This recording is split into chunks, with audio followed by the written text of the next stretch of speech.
নমস্কার সবাইকে। আজকে সকালে ঘুম থেকে উঠেই দেখি শ্বশুরমশাই পেটে ডিম ভরা নদীর বেশ মোটা মোটা কতগুলো বাটা মাছ নিয়ে এসেছে। তো আমিও শুরু করে দিলাম আমার ঠাকুমার একটি স্পেশাল রেসিপি, যেটা হলো ওপার বাংলার, অর্থাৎ একটি বাঙাল রেসিপি। তাই জন্য আমি প্রথমে খালি খোলায় কালো কিছুটা সর্ষে, বা যেটাকে ওপারে বলা হয় কাসন, সেখান থেকেই কাসন্দি নামটির উৎপত্তি হয়েছে, সেটিকে খালি খোলায় ভেজে নিচ্ছি। দেখুন, যখন সর্ষেগুলো এভাবে ফুটতে শুরু করবে তখন সেটিকে আমি নামিয়ে নিলাম। এবার কড়াই গরম হলে সেখানে দিয়ে দিলাম সর্ষের তেল।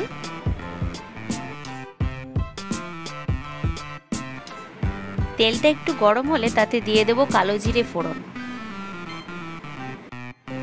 মিক্সিতে আমি খুবই সামান্য পরিমাণে আদা, পাকা লঙ্কা এবং একটি টমেটো মিক্স করে নিয়েছিলাম, সেটি কড়াইতে দিয়ে দেব।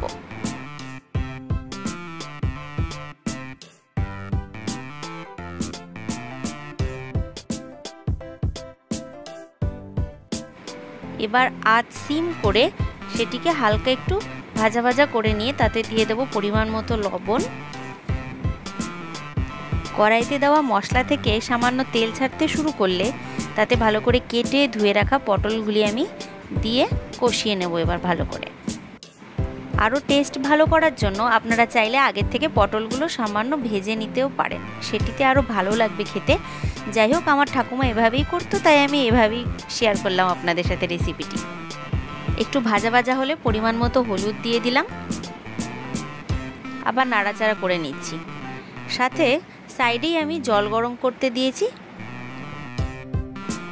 পুরো ব্যাপারটাই কষে গেছে, তেল ছাড়তে শুরু করেছে, তাই আমি ওই গরম জল এর ভেতরে দিয়ে দিলাম। গরম জল দিলে সবসময় আমি বলে থাকি অবশ্যই টেস্ট ভালো হয়। আমাদের বাড়িতে জেনারেলি তরকারিতে কাঁচা জল দেওয়া হয় না। এবার আমি ভেজে রাখা ডিমওয়ালা বাটা মাছগুলো দিয়ে দিলাম।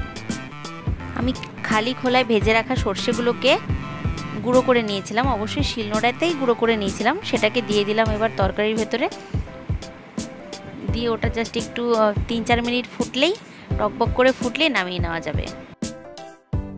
ভালো করে ফুটে গেছে। এবার আপনারা চাইলে লাস্টে ধনেপাতাও দিয়ে দিতে পারেন, কিন্তু আমার কাছে ছিল না তাই আমি দিইনি। এবার আমি নামিয়ে নিচ্ছি। হালকা পাতলার মধ্যে ঝোলটি খেতে খুবই ভালো লাগে। গরম ভাতের সাথে সার্ভ করুন, সবাই প্রশংসাই করবে আশা করছি।